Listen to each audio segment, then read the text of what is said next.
Hello to you. Bonjour les amis et bienvenue dans un nouvel épisode de La Cloche en compagnie de Ali de Catch Club, des pop de Ali, elle ne file pas, on les a filmés, et de Christophe de Ajus pour ce 21e épisode, évidemment la suite de ce spécial WrestleMania 30.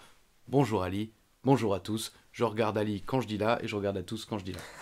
Bonjour à tous et bienvenue à La Cloche, l'épisode numéro 21. Potentiellement, encore une fois, l'un des épisodes qu'on attend le plus, vu la hype qu'il y a eu la semaine dernière, ce cliffhanger, comme vous l'avez tous dit dans les commentaires. Totalement improvisé quand même, hein. C'est Je crois vrai. que je t'ai pris toi-même par surprise. Moi-même, franchement, Parce tu que m'as étonné la c'était semaine bam. dernière, Ouais, ça, où c'est je le me suis talent. dit, oh là là, le professionnel, il a su vraiment quand il fallait arrêter. Même moi, j'ai re-regardé l'épisode de la semaine dernière, parce que comme vous l'avez Ouais, dit dans les d'habitude, commentaires... j'en ai rien à faire. Ouais, d'habitude, j'en ai... Non, mais c'était pas. Je veux dire, quand tu vis le truc, toi-même, tu l'as dit, ben c'est rare de le re-regarder. Mais là, j'ai regardé l'épisode parce que l'histoire de Christophe était tellement intéressante que, comme vous l'avez dit, on le vit avec lui, on le vit à travers son récit. Oh, le Ricky Steamboat qui lui remet le nœud pape, etc. C'est incroyable. Donc, on s'est quitté au moment où il est derrière le deuxième rideau. Tout à fait. Donc, le match du pré-show vient de se terminer. Oui, bah, ils sont rentrés dans la gorilla position. On nous envoie, on nous dit French guys. On se lève, on se prépare devant le premier rideau et on nous dit No, go. Ok, on ouvre le premier rideau, on se retrouve devant le deuxième rideau et on se retrouve la semaine prochaine pour le 22e épisode de La Cloche. Et ouais, les gars, vous pensiez vraiment qu'on allait faire durer ça que 2 épisodes? Non, 3 épisodes. Comme d'habitude, vous pouvez liker la vidéo. Ouais. Et très bonne fin de semaine à tous. Oui. Donc, on donne juste les résultats du match du pré-show. Donc, c'était les Usos, champions par équipe à ce moment-là, qui ont battu Los Matadores, Diego et Fernando, et les Real Americans, Cesaro et Jack Swagger, et également Ryback Axel, Curtis Axel et Ryback. Donc, c'était un four-way, fatal four-way. Match du pré-show qui se termine. C'est à toi. Voilà, on nous envoie, donc le show n'a évidemment pas encore commencé, hein. L'antenne n'a pas encore été prise pour le monde entier, et elle a été rendue pour le network. Donc en fait, ces images, nous ne les verrons jamais. J'ai des photos souvenirs, une que j'ai publiée plusieurs fois sur les réseaux sociaux, je pense que tu pourras l'utiliser pour illustrer. C'est celle où évidemment on est en train de marcher, je crois que Philippe fait comme ça, en star qu'il est, ouais, tac. Et voilà, moi je suis au bord des larmes. Donc, on tire ce rideau, et de l'autre côté de ce rideau, c'est le Superdome de la Nouvelle-Orléans qui est devant nous. Cette rampe interminable de WrestleMania 30 qui mène au ring. Le ring, quoi. Le deuxième Graal de la WWE, j'en parlais la semaine dernière, donc ça c'est le premier pour moi, hein, qui est donc un bocal à anchois, hein, merci à tous ceux qui m'ont corrigé, Exact, et voilà. non pas cornichon, hein. Mais voilà à quoi ressemble un pass All Access de WrestleMania. Je peux vous dire, quand on me l'a donné le matin, c'est pareil, comme je l'ai dit la semaine dernière, on aurait pu me buter sur place. Ouais. Tant que je serais enterré avec ça, c'est bon, ça me va. J'en ai quelques-uns d'autres depuis, mais celui-là, je pensais que ce serait le seul de ma vie. Donc on se retrouve sur cette rampe interminable, longue, et à ce moment-là, vraiment, je suis à 2 doigts de chialer. Je crois qu'on le voit très bien sur la photo. C'est vraiment, je fais un effort incommensurable pour ne pas pleurer, parce que ça y est, comme dit, c'est le plus grand moment de ma vie. C'est l'accomplissement de 30 ans de passion, de moments où, tu vois, quand t'es adolescent et que tous tes potes, ils vont à des fêtes ou autres, bah non, moi j'étais à la maison en train de regarder ma cassette du Royal Rumble 89, 92. Quand à la fin de l'adolescence, justement, encore une fois, quand tout le monde sort, va faire des fêtes, bah moi j'étais devant mon ordi, je foutais des news avec Ishtu, avec Naniwa, avec Uva, on understand. Donc beaucoup de, mine de rien, de sacrifices, mais pas vraiment des sacrifices dans le sens où, oh là là, je me sacrifie, je le fais exprès. C'était des sacrifices vraiment consentis, et sans m'en rendre compte en C'est réalité. ça, voilà. C'était vraiment, je le faisais parce que j'avais envie de le faire. Mais c'est seulement en grandissant après et en vieillissant que je me rends compte que c'était quand même, mine de rien, des sacrifices, mais qui m'ont mené quelque part, quoi. Ils m'ont mené sur cette foutue rampe de WrestleMania 30 au Superdome de la Nouvelle-Orléans, donc aux côtés de Philippe Chiro, tous les deux avec notre pape, notre tuxedo, compter le nombre de fois où on dit tuxedo, un petit jeu pour les plus de 18 ans avec Un modération, shooter. mais voilà, ouais. Il y en a qui vont finir souvent. Voilà, de me retrouver à côté de Philippe après toutes ces années qu'on a évoquées dans la cloche, tu vois, tout ce qu'on a vécu, notre premier voyage en Allemagne, nos différents interviews à Bercy, nos passages à Lille, dans les autres villes, Là, ça fait à 14 ans que vous Strasbourg. bossez ensemble, quoi. Donc, c'est Et déjà là, on une se retrouve sacrée relation. au pinacle de ce qu'on peut faire dans le monde du divertissement sportif, WrestleMania, quoi. Donc on est sur cette rampe, moi je suis à 2 doigts de chialer, et puis on le voit au premier rang, en fait, le long de la rampe, il y avait beaucoup de Français, en fait, qui étaient venus, et donc ils étaient une bonne dizaine, peut-être même plus, des deux côtés de la rampe. Donc en réalité, quand on est rentré dans ce stade, on s'est fait ovationner. Le reste du stade en avait vraiment rien à faire, hein. Mais là, il y avait une dizaine, une quinzaine, peut-être une vingtaine de Français qui nous gueulaient « Ouais, Ajus, Chéro, ouais, ouais !» Et c'est pour ça que Chéro, il fait comme ça, quoi. Genre, il monte du doigt les gars pour dire « Ouais, on vous a vu, les gars. Ça, c'est nos fans. On est là, les gars. » Et moi, comme dit, je suis comme ça, je me mords les lèvres, j'ai mes petites notes sous le bras, ma tablette, je crois, sous le bras avec les notes, et je marche droit en voyant les gens, et pareil, je fais des petits comme ça, des petits signes, on vous a vu, merci, et en même temps, j'ai les larmes qui vont couler, parce que c'est WrestleMania. Et un truc que je n'ai pas su à ce moment-là, c'est que... Alors on est introduit, allais-je dire, hein, sans aucune arrière-pensée, on est présenté par Liliane Garcia, mais je me suis pas rendu compte, et ça c'est Ishtou qui va me le dire après le show, il y a la musique de la Résistance. J'avais demandé si vous aviez une musique à ce moment-là. Eh ben, pour moi, non. Sur le coup, c'est comme beaucoup de participants à Qui veut gagner des millions disent que à la fin du show, à l'époque, ils disaient ça à... Comment il s'appelait Jean-Pierre Foucault. Jean-Pierre Foucault, oui, j'allais dire Pernod, mais Jean-Pierre Foucault. Ah, pourquoi il n'y avait pas la musique? Et on leur dit, bah si, il y avait la musique, mais ils tu sont l'entends tellement dans pas, le jeu ouais. que eh ben, nous, c'est pareil. On est rentré, on est allé, on a descendu cette rampe, un shot à chaque fois que je dis rampe, et on n'a absolument rien entendu. C'est Ishtou à la fin, qui était dans le stade, qui va dire en plus, putain, la musique de la Résistance, c'était classe. Quoi, la musique là? Bah oui, ils ont mis la musique de la Résistance quand vous êtes rentrés. Ah, bon, on n'a absolument rien entendu. Et je pense qu'elle était suffisamment forte pour qu'on l'entende. Mais moi, j'étais vraiment. Je compare ce moment au moment où je me retrouve face à Ric Flair en Allemagne la première fois, où je suis vraiment dans un autre monde. Pour moi, ce moment-là où je descends la rampe, c'est exactement pareil. Vraiment, je suis dans un autre monde. Je vois les gens bouger, je vois le public, je vois le stade, je vois ce ring. Et je me dis, encore une fois dans ma tête, c'est WrestleMania, mec. Non, mais c'est Tu inimaginable. as commencé avec un superstar sur Canal+, dans les années 80, Bam Bam Bigolo, André le Géant. Et là, tu marches vers le ring de WrestleMania, quoi. Bon, donc on continue à descendre cette rampe. On arrive aux abords du ring. Et je ne me souviens pas, je crois peut-être que Michael Cole et JBL étaient déjà arrivés, mais je suis pas sûr. Mais on va quand même... ou alors c'est nos amis Marcelo Rodriguez et Carlos Cabrera qui étaient déjà là, donc on les salue. Enfin, il y a vraiment une poignée de main franche et joyeuse, tu vois. Enfin, ça y est, quoi. On fait partie de la fraternité des commentateurs du bord du ring. Je crois quand même que Michael Cole et JBL sont arrivés après, parce qu'évidemment, c'est le main event des commentateurs, quoi. Mais pareil, ils viennent, ils nous serrent la main. Et comme dit, ce sont des images qui sont gravées dans mon esprit. Et j'ai l'impression presque d'être sorti en quelque sorte de mon corps, parce que je me vois à la fois, je vois devant moi, tu vois, je vois le ring, je vois le stade, mais en même temps je me vois descendant la rampe, tu vois, comme si je n'étais plus moi-même et comme si j'étais tout d'un coup devenu un fantôme. C'est con, hein, je sais, mais c'est sans doute grâce aux photos du photographe officiel de la WWE qui fait que j'ai quand même quelques photos de nous en train de descendre cette rampe 14 fois depuis le début de l'émission.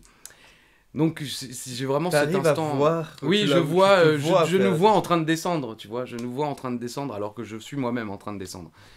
Mais voilà, il me faut plusieurs minutes avant de redescendre, justement au niveau émotion, avec ces larmes qu'on failli couler. Donc on est assis là et c'est la fin du pré-show. Donc il n'y a pas tout de suite le début du show, il n'y a pas tout de suite le début de l'antenne.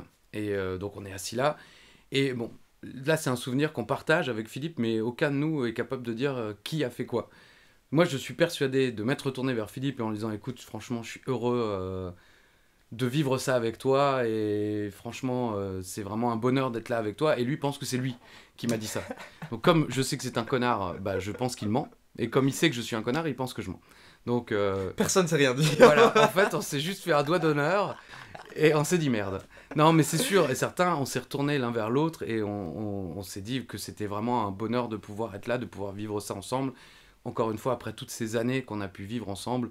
Alors comme dit, on s'est quasiment jamais engueulé, mais ça nous est aussi arrivé, comme tout le monde qui bosse de manière aussi proche de quelqu'un. On s'est engueulé 3-4 fois durant ces 14 années. Mais c'est surtout tous les voyages, toutes les heures passées à commenter parfois pour les DVD dans les studios jusqu'à 2-3 heures du mat. Enfin voilà, on a vraiment vécu énormément de choses ensemble, partagé énormément de moments, beaucoup professionnels mais aussi personnels. Et genre la naissance de ses enfants, tout ça. Bon, j'étais évidemment pas là, hein, même si je suis le père. Hein. Madame Chéreau ne le niera évidemment pas. Bonsoir. Mais voilà, enfin, bref, presque une vie entière qu'on a partagée. On était heureux de pouvoir. Et c'est la première fois, et je me demande presque pas la seule, où jusque-là, en tout cas, après peut-être ça nous est arrivé, mais jusque-là, c'était la première fois où on se disait des choses un peu sincères et gentilles du fait qu'on avait partagé tous ces moments-là et qu'on était heureux de vivre ces instants ensemble, quoi. On l'avait jamais fait. Donc c'était un joli moment de complicité avant que le show ne débute. Finalement, le show débute. Il y a ce premier clip avec une voix assez grave qui raconte la fête, tu vois, and let the good time rolls. Tu as un décompte dans le casque, etc. Alors oui. Oui, je vais te poser quelques petites questions parfois au niveau des détails. Exactement. Donc oui, tout à fait. Ça fait partie des choses qu'on avait mis en place au début dans l'après-midi, dont je l'évoquais dans les essais micro. On a la réal américaine dans le casque. Donc tous les décomptes. Show starts in 5, 4, 3, 2, 1. Bam, le show débute. Nous, on avait fait le choix, et ça a toujours été un choix, et c'est un truc que je préfère, moi, d'avoir aussi Michael Cole et JBL dans le casque. Donc on les entend commenter. Ça permet... je sais que beaucoup de commentateurs n'aiment pas ça. Moi, j'aime bien parce que ça permet d'avoir, comment dire, le fil conducteur de la WWE. Ce qu'ils veulent vraiment raconter. Et parce que parfois, on pourrait partir dans des trucs totalement dingues. Bon, on le fait aussi. Mais Michael Cole et JBL ont comme dit, le fil conducteur officiel. Ils savent où l'histoire doit aller, ce qu'ils veulent raconter, ce qu'ils doivent raconter. Donc moi, ça me permet d'avoir ce matelas en quelque sorte de sécurité. Et puis parfois, s'il y a des trucs que je maîtrise pas ou que je comprends pas forcément du premier coup, eux le disent tout de suite, donc j'arrive à comprendre, quoi. Donc on a effectivement le décompte de la réal américaine qui nous dit, voilà, le show va débuter dans 5, 4, 3, 2, 1. Et si je ne me trompe pas, Philippe traduit ce clip, parce qu'il nous l'avait fourni avant, le texte de ce clip, donc Philippe l'avait traduit à la main et tout, sauf que, si je me souviens bien, pour la première diff, y a eu un problème de son, c'était le premier évidemment qu'on faisait de là-bas, et c'est arrivé quelques fois après encore, et donc les 2 ou 3 premières minutes, il n'y a pas de son. Okay. Il y a une année où ils auront mis les Italiens à notre place. Il y a une année où il y aura de la VO, mais là, je crois qu'il n'y a pas de son. Donc, on n'entend pas Philippe traduire et on n'entend pas nos bonjours. Ok. Il me semble. Pendant que cette vidéo est diffusée. Pendant que la vidéo est diffusée, même pendant le début du show. Ah, même pendant le début sur du AB1, show. Ouais, parce que je crois qu'aux États-Unis, ils vont pas monter le bon bouton, le bon potard, je crois qu'on dit. Une autre petite question, encore une fois, un peu bébête. Décris-nous une table des commentateurs. Qu'est-ce que tu as exactement devant toi? Est-ce que c'est simplement 2 écrans importants, un pour Philippe, ou est-ce qu'il y a d'autres choses en plus? Alors, il y a évidemment les 2 écrans, un pour moi, un pour Philippe, exactement. Il y a des Mountain View promotionnels, des Mountain Dew, la boisson, oui. Mountain View, ouais, qui est une boisson... Ah, Mountain Dew, oui, pardon. Bon, je pense à la vue de la montagne. Non, t'as raison, c'est Mountain Dew. Que vous voyez à cette époque-là pas mal dans les pay-per-view, et on n'a pas le droit d'y toucher. Donc si t'as soif, t'as en fait quelqu'un qui est aux abords du ring et qui est là pour toutes ces petites choses. Si t'as un problème technique, si t'as plus de bouteille d'eau, tu te retournes, tu fais comme ça, et il te ramène en courant une bouteille d'eau. Voilà. Et un autre truc aussi qui est assez amusant, dans la Gorilla Position, t'as une petite... comment dire, avec des tiroirs, Bonjour la France. Une commode. Une commode dans le Gorilla Position, une commode Louis XVI, évidemment. Oui, une petite étagère de garage, tu vois, en métal rouge, comme moi j'en avais une dans mon premier studio, une commode Louis XVI, donc, dans laquelle tu as 1001 bonbons, chewing-gum, tout ça. Michael Cole, il adorait prendre des chewing-gums à la menthe. Au bout d'un moment, moi aussi, j'étais très chewing-gum à la menthe. Après, j'étais passé au Fisherman's Friend. Mais donc, à chaque truc, tu avais d'autres bonbons. Et en fait, ça permet aux commentateurs, aux catcheurs aussi, qui veulent se rafraîchir la bouche ou simplement mâchouiller quelque chose, je ne sais pas. Enfin voilà, tu as une étagère entière de chewing-gum. Donc tu pouvais aussi prendre ton stock de chewing-gum avant d'aller à la table Rexheim. Mais la table fait plus que notre plan. Elle est vraiment très grande, elle est assez impressionnante, quoi. C'est noir, il y a je sais pas ce qu'il y a vraiment dessus, mais ça m'a pourri plusieurs chemises blanches. Ah ouais, d'accord. Tellement, c'est aussi parce que tu crèves de chaud. Donc la transpiration plus je sais pas, bon, c'est pas très intéressant, mais je vous le dis, Ça déteint, quoi. ça déteint sur les chemises. Tu as donc les deux écrans des deux côtés, et au milieu, tu as là où on branche le micro-casque, avec les boutons pour augmenter le son. Tu peux augmenter le son de Philippe, tu peux augmenter ton propre son, c'est-à-dire ton retour dans le casque pour t'entendre plus fort. Tu peux augmenter le son de Michael Cole et JBL. Tu peux augmenter le son ou le baisser du réal dans son camion. Et voilà, c'est à peu près tout. Tu as un bouton pour éteindre ton micro pour pouvoir tousser. On l'appelle le cough button, le bouton pour tousser, tout simplement. Ou si tu dois éternuer, ou moi, ça m'arrive de me moucher, vu que j'ai le nez très sensible. Voilà, c'est à peu près tout, comme dit. Et puis nous, on a nos tablettes, ou nos petits cahiers où on met des notes, ou des choses comme ça. Et le déroulé du show, avec effectivement la liste des matchs, à quel endroit sont placés les différents clips promotionnels, que ce soit pour les matchs ou des clips de publicité, parce qu'il y en a aussi durant ces shows. Et comme dit, aucun résultat, hein, on nous spoile rien, on nous donne rien, à tel point, comme dit, que le premier segment de WrestleMania 30 était vide. Ça commençait par... Il y avait une page blanche, et puis la deuxième page commençait par Daniel Bryan, Triple H.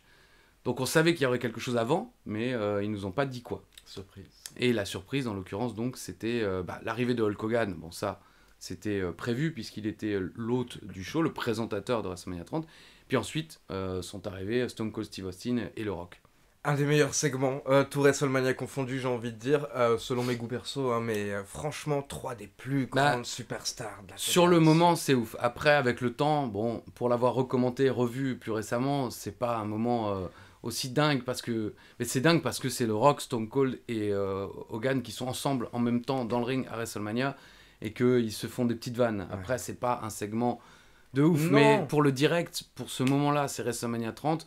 Pour les gens qui l'ont vécu dans la salle ou les gens qui l'ont vécu en direct sur le network ou sur AB1, c'est exceptionnel, oui. Et pour nous, encore plus, c'est gigantesque, quoi. Les pop, franchement, déjà, juste, voilà, même si, comme tu l'as dit, le contenu du segment Voilà, lui-même n'est pas phénoménal, voilà, c'est très bateau.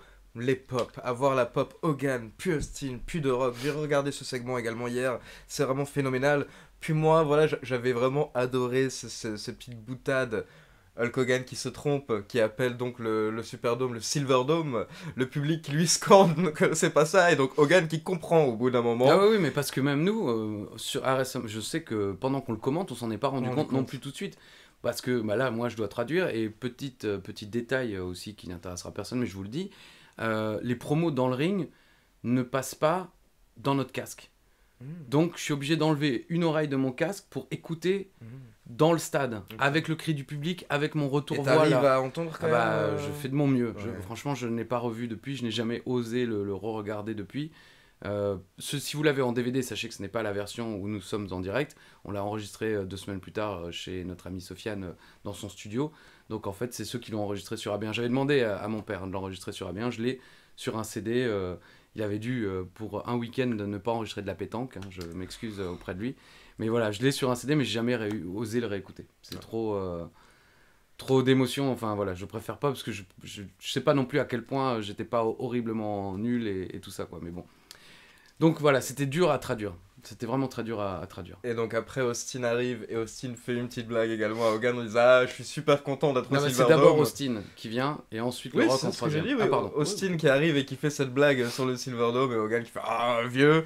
Et après, The Rock qui arrive et qui fait aussi une petite blague quand il fait « I'm back in the... » Il regarde Hogan comme ça, puis il dit Superdome. Et 2 questions par rapport à ce segment. Quel effet ça t'a fait d'entendre la musique de Austin puis la musique de The Rock à ce moment-là, vu que tu t'y attendais pas forcément? C'était complètement dingue. Je pense que à mon avis, j'ai dû gueuler. Cela dit, c'est pas difficile je gueule tout le temps, mais j'ai dû faire ah, parce qu'effectivement, c'est ouf. Mais déjà, rien que d'entendre la musique d'Hogan, après, évidemment, l'être humain, il y a beaucoup de choses à dire, et évidemment, malheureusement, pas que des bonnes choses, mais à ce moment-là, c'était encore clean, si Oui. je ne me trompe pas. Et, et même si ça l'était pas, je crois que c'était une des premières fois de ma vie où j'étais en sa présence. Mhm. Moi qui ai grandi dans la génération Hulkamania, fan du Macho Man certes, mais aussi évidemment fan de Hulk Hogan quand j'étais gosse. Donc c'était quand même déjà ouf de pouvoir entendre cette musique. Et pareil, encore une fois, de me dire que j'étais au bord du ring, que je commentais ce show en direct, et il y a Hulk Hogan qui arrive, quoi. Et que j'ai vu tous ces matchs. Il y a une image dont je me souviens parfaitement quand j'étais gosse, c'était Hulk Hogan contre King Haku. Où il affronte Haku, il avait blessé le King Harley Race un petit peu avant, et le roi Haku était le roi suivant. Aussi managé par Bobby the Brain Heenan, et le roi Haku est évidemment là pour se venger et venger le King Harley Race, donc il était là pour blesser et tout. Et il tabasse Hogan. Bon, c'est tous les matchs Hogan, c'est comme ça. Et il a son second souffle, comme disait Edouard Carpentier, c'est là qu'il est dangereux. Et je me souviens, moi, il y avait ma maman et mon papa qui étaient dans le salon, et j'étais tout excité, je faisais, et c'est parti mon kiki. Tu vois, comme un petit gamin tout fou, je sais pas pourquoi, ça m'est resté...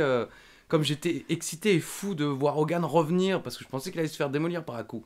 Bon, après, les années m'ont montré que non, il faudrait attendre de longues années avant qu'il se fasse démolir. Il gagne habituellement. Oui, finalement, il gagne.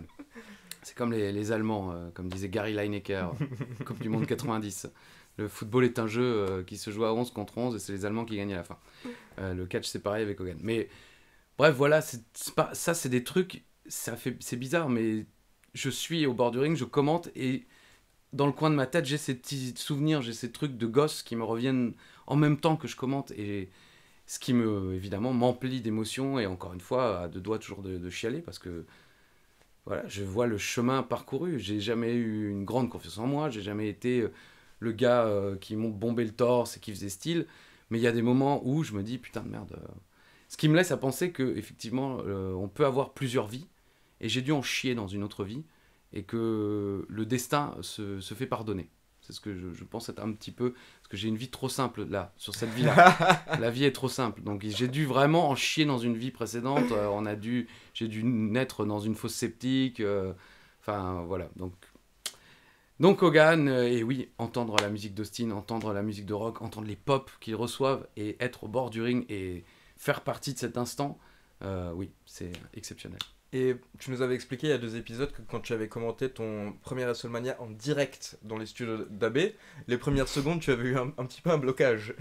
Est-ce que là, par exemple, cette fois-ci, quand ça a démarré, tu as eu un petit blocage? Comment ça s'est passé? Non, mais encore une fois, je ne l'ai pas revu. Non, et puis de toute façon, ceux qui l'ont enregistré sur le soir même, parce que il me semble qu'on a fait un retake, c'est-à-dire que quand on est revenu à Paris, on a recommenté les premiers instants pour qu'il n'y ait pas de trou de 2 minutes 30 ou 5 minutes au début, il me semble. Mais non, je crois pas avoir eu le track, parce que tu peux pas avoir le track. Là, t'es dans le truc. Et ça c'est vraiment comme à la ICWA. J'ai pas pu, parce qu'à la ICWA, comme je le disais, avant de passer le rideau, je tournais en rond pendant 10-15 minutes comme ça, sans parler à personne, juste en tournant en rond, un peu comme presque un autiste. Là, je fais pas une vanne à la Christophe Dugarry sur Messi, mais vraiment dans mon monde, et un peu comme ça, quoi. Si les gens me regardent de loin, ils doivent se dire, mais c'est qui? Est-ce qu'il a dérangé dans sa tête ou quoi? Là, j'ai pas pu le faire, mais je l'ai fait dans ma tête. C'est-à-dire que... Et puis, c'est dans ces moments-là aussi que toute cette émotion d'avant, les larmes, l'excitation, la crainte, elles se traduisent au micro par de l'excitation positive, et de l'envie de donner toute cette énergie, et toute cette énergie que j'ai gardée toute la journée, tout le week-end, que maintenant elle part, et maintenant, boum, on est là, on fait le show, c'est WrestleMania. Certes, je suis que le commentateur français, mais ça, c'est un truc que j'ai toujours, depuis la ICW, je crois que je l'ai déjà dit dans la cloche. Si quelqu'un dans le public regarde vers moi pendant le match, et il doit se dire, putain, le gars, il se passe quelque chose d'important. Et c'est comme ça que je commande depuis toujours. C'est que je me dis, si quelqu'un tourne la tête pendant un instant, il ne regarde pas le ring, mais il me regarde moi, et que je suis comme ça en train de commenter, il se dit, bon, ok, ouais, bon, d'accord. Enfin, je sais pas ce qu'il se dit, mais moi, à sa place, je me dirais, bon, le commentateur a pas l'air motivé. Ça donne Il n'y a, y a pas vraiment de raison que je me motive. Mais si je suis comme ça, et que je suis on the edge of my seat, et comme on dit en anglais, Jean-Claude Van Damme, bonjour, et que je suis tout excité, bah, ils se disent, oui, enfin, il se passe quelque chose, quoi. Donc, bon, c'est dans ces moments-là où tu lâches toute l'énergie, et c'est ce que j'ai tenté de faire. Donc non, pas de track. Oui, je réponds toujours en une demi-heure à une question qui pourtant est toute simple. Non, mais parce que, comme tu l'as dit, tu faisais partie pleinement du show et du produit, Là, quoi. oui, là j'étais dans le truc, là il y avait des gens autour, parce que t'es juste... Derrière toi, il y a des gens, quoi. Il me semble même qu'il y avait des Français, pareil, derrière, juste à quelques pas. Ouais, Philippe, ouais, Christophe. Alors tu te retournes, ouais, salut. Ouais, je suis ringside, ouais. Ouais, bah non, bah toi, non. Bah, voilà. All access, mec. Non, en plus, ça, on devait le laisser dans les vestiaires. Ça, ils sont très trucs. Il faut toujours le mettre quand tu te promènes dans les vestiaires. Mais dès que tu passes... À la caméra, sur scène, oui, c'est voilà, pas la peine, il faut que tu... Bah non, c'est surtout pas... Il faut pas du tout, parce que ça fait couillon, quoi. Ouais. Donc, il faut les laisser dans les vestiaires. Donc, en général, on les plie comme ça, on les pose dans la valise, et on prie pour que personne ne le choure, et évidemment, personne ne l'a chouré. On passe à la carte de WrestleMania 30. On démarre avec le premier match de la soirée. On vous a plutôt bien expliqué, on va dire, la rivalité lors des épisodes précédents. Cette montée de Daniel Bryan, le B+ player qui souhaite enfin s'affirmer. La WWE qui n'était pas forcément pour, comme on l'a dit à la base, ce n'était pas prévu. Ce WrestleMania pour Daniel Bryan, ce n'était pas prévu. Ah, c'était comme nous. C'est comme prévu, je veux dire. Lui, il s'attendait pas du tout à ça jusqu'à un mois avant. Mais avec le départ de CM Punk et la foule qui portait tellement le Yes Movement, ce mouvement qui avait explosé, la WWE était obligée de modifier, on va dire, les storylines en cours. Et à côté de ça également, comme on l'a précisé, le public qui se retourne contre Batista. Donc j'imagine qu'à la base, peut-être Batista était censé prendre le titre à WrestleMania. Peut-être, on peut pas savoir. Oui, j'imagine. Mais ça paraît, vu le retour et tu remportes le Rumble, on peut penser que la WWE souhaitait donner le titre à Batista lors de WrestleMania. Mais ils ont changé les plans. Donc on se retrouve avec ce match entre Daniel Bryan et Triple H. Si Daniel Bryan remporte le match, il accède au main event de WrestleMania 30 aux côtés de Randy Orton et Batista. Tes souvenirs de ce match, bien entendu, une entrée encore une fois monumentale de Triple H pour démarrer. Une entrée de Triple H, moi déjà, le clip, c'est un de mes clips préférés de l'histoire de WrestleMania avec Monster, la chanson I'm only a man with a culture. Bon voilà, je ne la connais pas bien, mais elle est vraiment classe. Quand je l'ai recommenté sur l'équipe, j'avais de nouveau la chair de Paul, comme quand tu veux acheter un sandwich. C'est mon deuxième prénom, si, non, troisième. Bon bref. J'avais de nouveau la chair de poule et j'ai failli de nouveau chialer sur l'équipe parce que vraiment, je trouve qu'il est extrêmement bien fait. La chanson est extrêmement bien choisie et on revoit tout le parcours de Daniel Bryan. Il y a des illustrations de son parcours en indie. Ils ont pris des photos ou des vidéos de son parcours en indie. Et puis ensuite, son arrivée à la WWE. Et puis, on voit la modification. Tu vois, d'abord, il a un visage d'enfant, puis tout d'un coup, la barbe de plus en plus. Et puis le Yes Movement, et puis les foules qui se lèvent. Et c'est vraiment tout ce parcours que, je l'ai dit et redit déjà dans la cloche, mais qu'on a pu suivre, moi plus particulièrement, parce que j'ai eu la chance de pouvoir le côtoyer dès le circuit indépendant, et puis avec Philippe, parce qu'on a commenté sur NXT. Et donc de le voir arriver là, avec très peu de doute quand même sur le fait qu'il ne gagne pas ce match. Enfin voilà, il devait gagner le match, et évidemment il le gagne, mais tant mieux. Mais donc... Déjà, le clip te met dans l'ambiance, et puis ensuite l'arrivée de Daniel Bryan, ce Superdome de la Nouvelle-Orléans à fond derrière une superstar, parce que c'est quand même pas souvent qu'on a un public à 200% derrière une superstar. On avait connu les John Cena, où c'était moite-moite, plus souvent d'ailleurs contre que pour, mais ça faisait bien longtemps qu'on n'avait pas eu un stade entier qui scandait ce Yes Movement. Et pareil, encore une fois, de te retrouver au centre de cette arène, tu vois, tu comprends un peu ce que les superstars ressentent. Parce que ça sera différent l'année suivante. On en reparlera évidemment dans quelques épisodes, parce que c'est un stade ouvert, mais le Superdome est fermé. Et donc là, tu as vraiment toute la chaleur, toute la tension qui arrive au milieu, là. Et nous, on est juste au bord de ce ring. Donc tout ce yes, tu le sens vibrer en toi, presque comme quand tu es à un concert, toi qui évidemment travailles dans la musique. Quand il y a des basses, tu vois, tu les sens dans ton cœur, dans ton corps. Et c'est pareil, là, le Yes Movement, tu le sens, tu es à la table des commentateurs et tu ne peux que être entraîné par toute cette énergie des gens qui gueulent en même temps, quoi. Donc voilà, et souvenir de ce match, un souvenir un peu anecdotique, mais c'est d'avoir Stephanie McMahon au bord du ring, qui est quand même magnifique. Et c'est pareil, ça fait partie des femmes et des superstars en général dont j'ai pu suivre toute la carrière, quoi, de tous ses débuts dans les années 90 à cet instant-là. Donc d'avoir Stephanie McMahon, et je me demande, mais je suis pas sûr si elle nous a pas fait un petit coucou, tu vois, en arrivant peut-être, elle a dû le faire aux 3 tables si elle nous l'a fait à nous, mais voilà, j'ai l'impression voilà, d'avoir ce souvenir. Elle arrive aux abords du ring avec Triple H, et puis elle fait ce petit coucou aux tables des commentateurs, et on est évidemment ravis. Je suis à WrestleMania, il y a Stephanie McMahon qui fait un petit coucou. Et là, je vais commenter Triple H contre Daniel Bryan. Voilà. Merci. Bah oui, tu vois, c'est ce que je dis. C'est que vraiment, il y a une autre vie où j'ai dû en chier, quoi. On a dû me rouler dessus avec quelques voitures, je sais pas, quoi. Mais le match, franchement, est vraiment... bon match. Très, très bon match. Effectivement, pour l'avoir revu récemment et recommenté récemment, une histoire très très bien racontée. Triple H qui vend très bien pour Daniel Bryan durant le match. Oui, mais qui le démolit aussi. Ouais. Donc même si on est sûr et certain qu'il va gagner, ben, on se dit quand même non, peut-être que non, finalement non. Ça va pas se faire, ça va pas se faire. Et puis finalement, au bout de, je vois quand même 26 minutes de combat, Daniel Bryan remporte le match. C'est quand même un match d'ouverture assez fou, effectivement, ce match d'ouverture. Donc...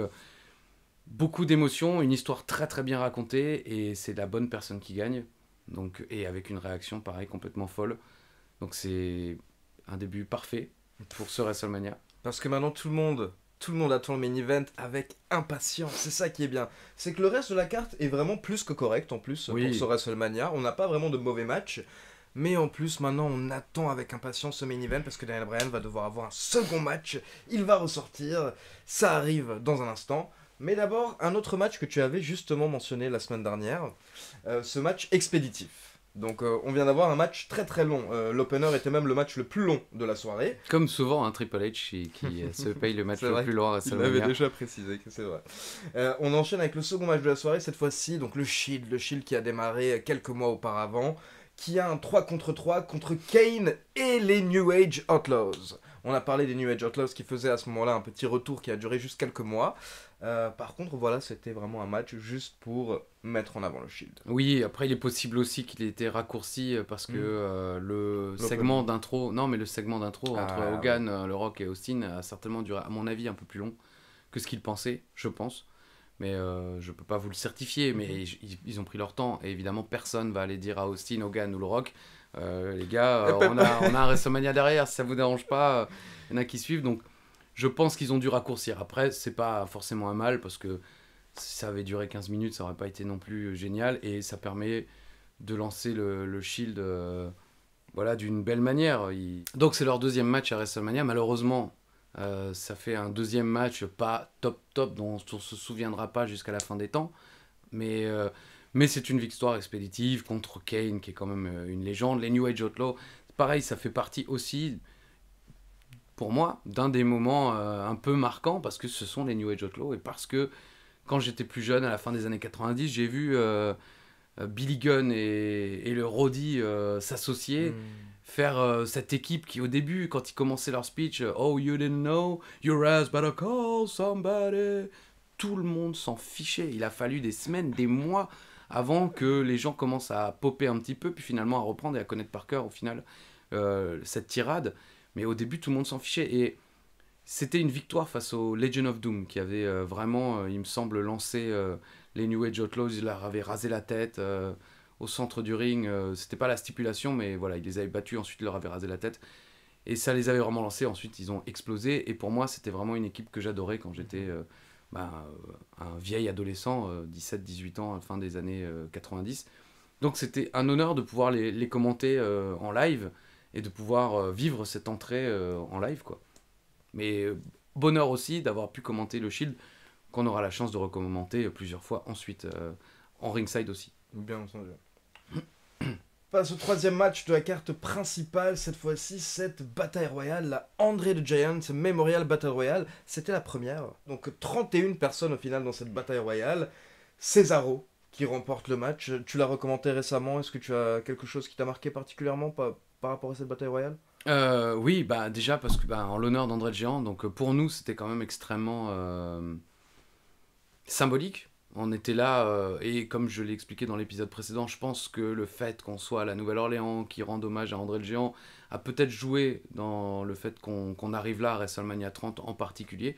Mais donc oui, et je trouve que c'est une bataille royale qui est quand même plutôt bonne, parce qu'il y a on en a vu plein des batailles royales qui sont assez nul, où il se passe rien de particulier. Là, il y a quand même quelques spots assez sympas. Et puis ce spot final, avec Cesaro qui soulève le Big Show, comme un peu Hogan avait soulevé le Big Show à WrestleMania 3, qui l'élimine et qui remporte ce match, on était doublement content, parce que moi je connais Cesaro depuis longtemps. Philippe aime beaucoup Cesaro parce que c'est un mec extrêmement paisible, sympa, les pieds sur terre, tu vois, il a toujours une petite vanne, un petit mot sympa, il est toujours gentil. Donc Philippe l'aime beaucoup, et donc on était vraiment heureux pour lui qu'il gagne et qu'il ait ce WrestleMania moment d'éliminer le Big Show dans cette Battle Royale en l'honneur d'André le Géant, la première, donc c'est historique. Et donc c'était vraiment un grand moment qu'on a vécu, et au niveau de l'émotion, on était vraiment très très très très heureux pour lui. Et une chose, à l'extérieur du ring, il y avait Tim White, l'ancien arbitre de la WWE, qui était pendant longtemps le chauffeur d'André le Géant, entre guillemets le garde du corps, c'est-à-dire que, bon, son accompagnateur, quoi, son babysitter, si vous voulez. Et il l'avait invité et il l'avait fait venir au bord du ring, et il devait à la fin donner le trophée à Cesaro. Finalement, ils ne l'ont pas fait. Il est resté tristement à l'extérieur du ring. Et ça avait été, je ne l'ai pas dit aux commentaires, mais ça m'avait un petit peu brisé le cœur, en quelque sorte, pour lui, parce qu'il avait l'air extrêmement heureux d'être là, très fier. Puis bon, il a eu une grande carrière d'arbitre. C'est lui qui se blesse dans un Hell in a Cell et qui prend sa retraite ensuite. Bon, certains ont plus retenu, évidemment, ces segments où il se donne la mort, bêtement, plusieurs fois. Enfin, il revient à chaque fois à la vie. Bon. Mais avant ça, c'était un arbitre très connu, puis c'était surtout l'un des meilleurs amis d'André le Géant à la WWE. Et il l'avait fait venir exprès, et au dernier moment, finalement, ils ne l'ont pas utilisé. Donc il est resté au bord du ring, tout gentil comme ça, presque devant nous, et ça m'avait un petit peu brisé le cœur. Ouais, ça devait être une petite déception pour lui, quoi. Oui, je pense. Mais on en reparlera parce qu'on le croisera après. Mais voilà, on peut passer au match suivant, où pareil, le clip est exceptionnel. C'est du Eminem pour John Cena. Dit-il. C'est du Eminem pour le John Cena Bray Wyatt. Et vraiment, le match, pour moi, est pas exceptionnel. Bray Wyatt aurait dû gagner. Je vous le dis comme je le pense. Et j'espérais sincèrement ce soir-là qu'il gagne. Et j'étais très déçu qu'il ne gagne pas. Mais le clip est beau. Et bon, le match n'est pas aussi horrible que ça. Il y a une belle histoire de raconter. Ça, c'est un peu cette même histoire avec Kane. Embrasse la haine. Là, Oui. Enfin voilà, Bray Wyatt qui essaye de convaincre John Cena de laisser sortir le démon en lui, la méchanceté en lui, et de montrer à tout le monde que John Cena n'est pas le gentil garçon qu'il est, mais en vrai, à l'intérieur de lui, est un monstre. Toute l'histoire d'ailleurs qui sera re-racontée finalement un petit peu à WrestleMania 36. Ben oui, c'est ça, ce match avait même été rediffusé il y a quelques semaines, je crois que c'était à Raw ou à SmackDown, à Raw, car justement ça a permis, on va dire, de nourrir un petit peu cette rivalité. Ouais, maintenant j'ai un doute aussi puisque Bray Wyatt est à SmackDown, mais bon bref, il a été rediffusé. En tout cas, il a été rediffusé récemment, oui, voilà, pour expliquer pourquoi est-ce que Bray Wyatt et John Cena ne s'entendent pas. Et Bray Wyatt, donc, il reprochait un petit peu à John Cena cette période, alors que Bray Wyatt était censé un petit peu exploser et qu'une victoire aurait été vraiment bénéfique pour lui. Une victoire... Non, mais là, oui, Bray Wyatt gagne ce match, ça change tout. Il le propulse au sommet de la WWE. C'est... Effectivement, on ne le saura jamais, mais ça change toute sa carrière et il doit être très vite dans une course au titre et ainsi de suite, quoi. Et là, ça lui coupe l'herbe sur le pied direct. C'est parce qu'en fait, pour un grand catcheur, tu as quelques cartouches comme ça qui vont pouvoir te permettre de créer des gens.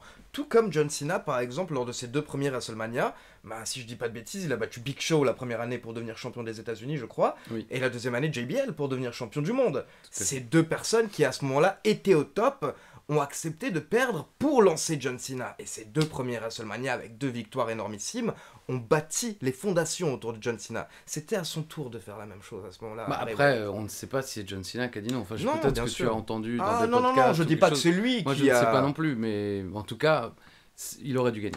C'était... la famille Wyatt aurait connu son apogée à ce moment-là, et ça aurait été logique, et puis ça les aurait menés vers d'autres cieux. Puis surtout, c'était un point où lui, ça lui apporte rien une victoire. Que John Cena perde ou gagne ce match, ça ne changeait rien pour lui. Non. Donc, un petit peu dommage. Peut-être que le but, c'était faire plaisir aux fans, encore une fois, qui viennent voir John Cena à WrestleMania. On peut comprendre, mais on était un petit peu déçus. On enchaîne avec le 6e match de la soirée. Des personnes qui ont encore précisé que c'est marrant que ça tombe sur l'épisode 21 Tout à fait, de la oui. cloche. C'est vrai que C'est ce c'est que ça- symbolique quand même. Hein. Tu ne fais pas exprès, tu vois, de faire cet épisode en 2 parties, mais il y avait quelque chose derrière. The Undertaker qui affronte Brock Lesnar dans un des matchs les plus légendaires, j'ai envie de dire, de ces dernières années. Un match que j'ai regardé dans cette chambre. Ah bon. Pour vous donner les quelques petits détails, vous ne pouvez pas voir la fenêtre là, mais il y a une fenêtre juste à côté de moi. Il y a une fenêtre. Je suis un fumeur, malheureusement, je vous le déconseille bien entendu. Hein, donc Moi, j'ai arrêté. et oui, et Christophe a arrêté justement, Et il a c'est très pas bien facile. fait. Oui, mais c'est pas facile. Mais je vais faire de même bientôt. J'étais Pas donc dans cette chambre et j'ai fait une pause clope pendant WrestleMania parce que j'avais même pas envie de me lever pendant WrestleMania pour fumer une clope. J'ai fait parce que je le fais que à la fenêtre. Donc j'ai fait une pause clope où je me lève pendant le match entre Taker et Lesnar parce que je m'étais dit mais de toute manière c'est The Undertaker qui gagne à un moment. Je ne m'y attendais pas ne serait-ce qu'une seconde, ce qui fait que je crois que j'étais limite dos tourné clope au bec. Et d'un coup, j'entends la cloche qui sonne, l'arbitre qui fait le compte de 3 et je me retourne. Et j'ai la même gueule que les mecs qu'on voit dans le public à ce moment-là. Ça, c'était juste ma petite manière dont je l'ai vécu. Maintenant, c'est à Bah toi. ouais, bah dites-nous d'ailleurs, j'en C'est profite, clair, hein, ouais. dites-nous comment vous l'avez vécu cet instant. Euh, bah, déjà, encore une fois, l'entrée de l'Undertaker, même si tu sais pas que c'est une entrée qui restera dans l'histoire, mais rien que l'entrée de l'Undertaker à WrestleMania, pour l'avoir vécu auparavant, mais dans le public, là aussi, tu vois, t'es au bord du ring, et ce qui est fou, c'est que tu sens la chaleur des flammes, tu vois, jusque là où on est. Wow. Donc j'ose même pas imaginer les gens qui sont près de ces flammes. Tu sens la chaleur des flammes, tu sens... et puis tu sens cette tension folle qui monte, la froideur et à la fois la chaleur, parce qu'il y a une ambiance glaciale, parce que c'est le gong, parce que ça représente la mort, mais en même temps cette chaleur, parce que tout le public est surexcité, parce que c'est l'entrée de l'Undertaker. Et puis tu as l'entrée de Brock Lesnar, c'est... voilà, here comes the beast, il y a les feux d'artifice, il y a le saut sur le ring, il dégage aussi une sacrée dose d'adrénaline. On le ressentira bien plus dans un SummerSlam notamment, où on en reviendra dans la cloche, où voilà, les deux se battront jusque sur notre table. Mais le match est décevant. Il faut être honnête, bah oui, parce que l'Undertaker prend cette commotion cérébrale assez rapidement. Donc, on ne sait pas vraiment quand, à quel moment, mais c'est vrai qu'il est sur un faux rythme, le match. Ça va assez vite et tu sens très vite l'Undertaker en danger. Mais effectivement, comme tout le monde, tu te dis, mais l'Undertaker va revenir. C'est WrestleMania, l'Undertaker va gagner, il n'y a pas de doute. Il en chie, certes, mais c'est comme Hulk Hogan quand j'étais petit, à la fin, il va revenir, il va gagner. Et c'est l'une de mes plus grosses erreurs professionnelles, je crois que je l'ai déjà évoqué dans la cloche ou la clochette, je ne sais plus, mais c'est que je ne m'étais pas préparé à une défaite de l'Undertaker. Il m'arrive, surtout pour des WrestleMania ou quand je suis inspiré, parce que parfois je ne suis pas inspiré, donc je prépare pas de phrases toutes faites ou autres, mais il m'arrive de préparer des phrases en cas de victoire d'une superstar, et là en l'occurrence, bah, j'avais pas, ou même juste tout simplement de me préparer psychologiquement. Si l'Undertaker perd, qu'est-ce que je pourrais dire? Tu vois, pas forcément d'écrire de phrases, mais de me préparer pour que le moment où ça vient, mon cerveau soit déjà un peu en état de marche dans ce sens-là, en quelque sorte. Et donc là, non, je m'étais absolument pas préparé à une défaite de l'Undertaker. Pour moi, l'Undertaker allait battre Brock Lesnar. J'avais déjà des phrases prêtes, comme je l'ai dit quelques fois sur la chaîne Équipe. Bon, c'est pas forcément celle-là que j'allais utiliser, mais voilà, dans le ring, comme dans la vie, la mort gagne à la fin, ou des choses comme ça, tout simple. Et en fait, il y a cet instant fatidique où il y a ce F5, il se pose sur l'Undertaker. 1, 2. Moi, je crois, j'en suis à peu près persuadé, je dis dégage. Je finis pas, puisque l'arbitre compte 3. Et là, je dis 3. 3. 3. Et j'ai l'impression qu'il y a un silence. En tout cas, dans la salle, c'est sûr. Dans la salle, il n'y a plus un bruit. Dans la salle, plus personne ne bouge. Mais vraiment, on se tait avec Philippe. Et tout d'un coup, il y a juste Paul Heyman. Paul Heyman est surexcité. Paul Heyman est comme un fou. Brock Lesnar, je crois qu'il n'y croit pas non plus. L'Undertaker n'a pas bougé. L'arbitre va voir... Donc, on se dit, non, il y a un truc, il a pas compté 3, ou il a compté 3 mais il aurait pas dû. Il s'est passé quelque chose. Et c'est au moment où sur le grand écran s'affiche 21-1 que là on réalise que c'est fait, que c'est vrai, qu'il a perdu et que c'est la première fois de l'histoire. Et le public aussi. Et il y a ce gars, effectivement, le Undertaker Guy, je crois qu'on l'appelle, qui est comme ça, mais tout le stade est comme ça, tout le monde et reste silencieux parce qu'il n'y a pas tout de suite la musique qui joue. Il n'y a pas tout de suite la musique de Lesnar qui joue. Et c'est ce 21-1 sur le grand écran qui donne la confirmation aux 80 000 personnes présentes, à moi, à Philippe, et je pense aussi à Marcelo et Ricardo. Je pense que Michael Cole et JBL, enfin, je l'ai réentendu en anglais, je sais que Michael Cole a compris direct. Il dit « The streak is over ». Une phrase simple et d'une voix monotone. Et... mais nous, on a dû attendre ce 21-1 pour se dire « ça y est, c'est officiel, il a paumé, quoi ». Et là,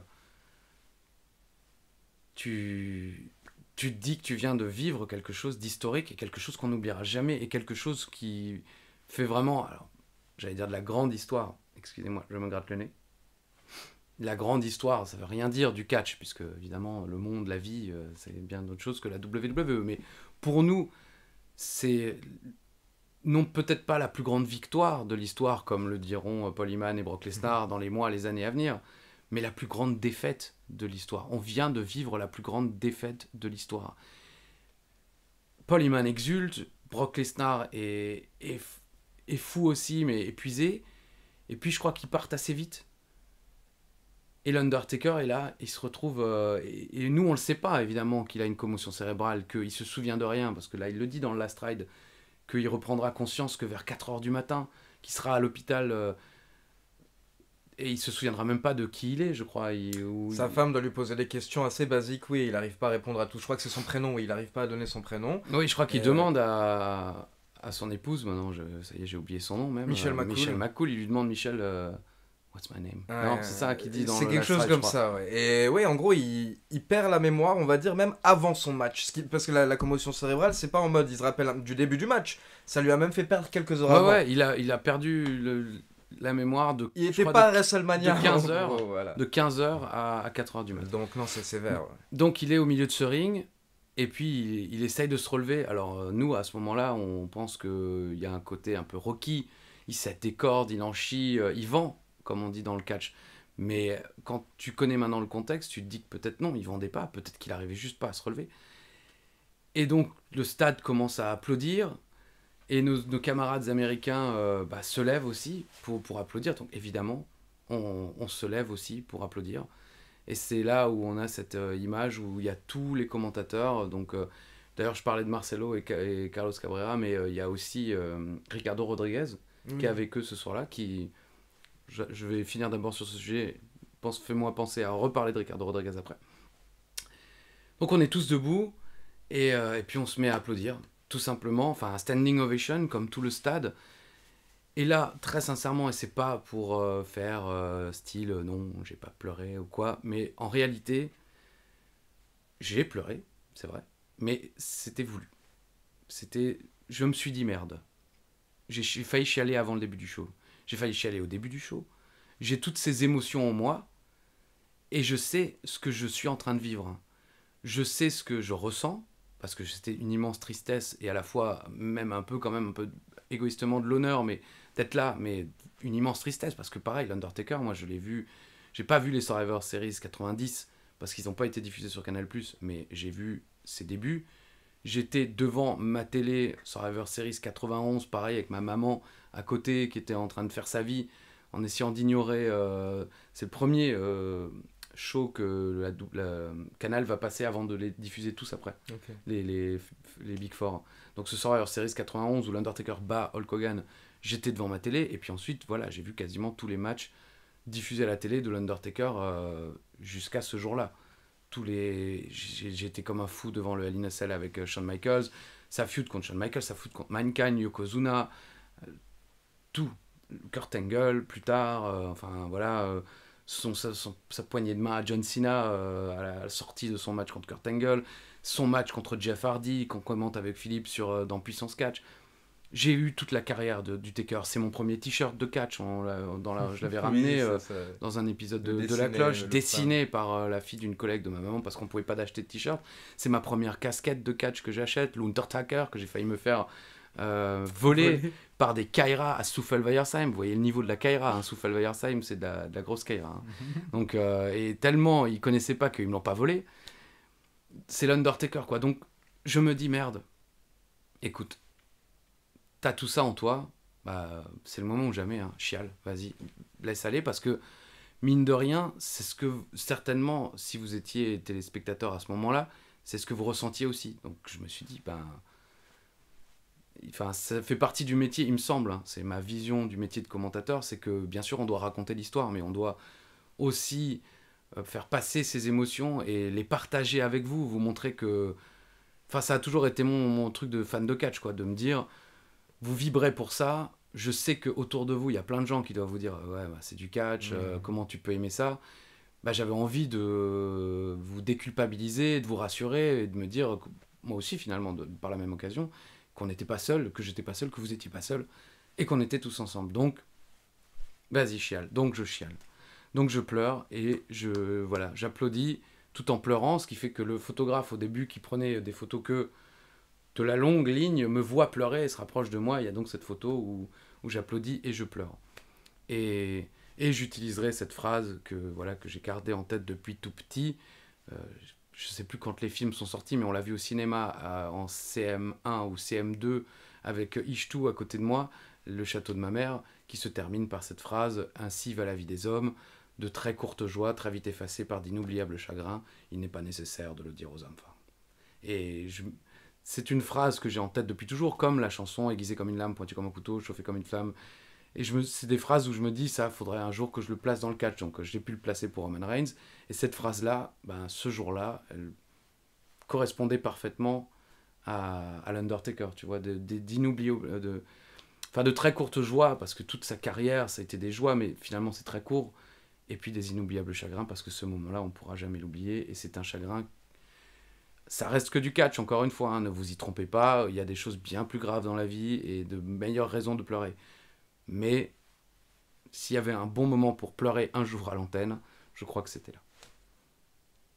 C'était un grand moment de catch, franchement, comme tu l'as dit, et peut-être la plus grande défaite de l'histoire. Oui. Bon, en tout cas du côté de la WWE, mais en tout cas la plus inattendue.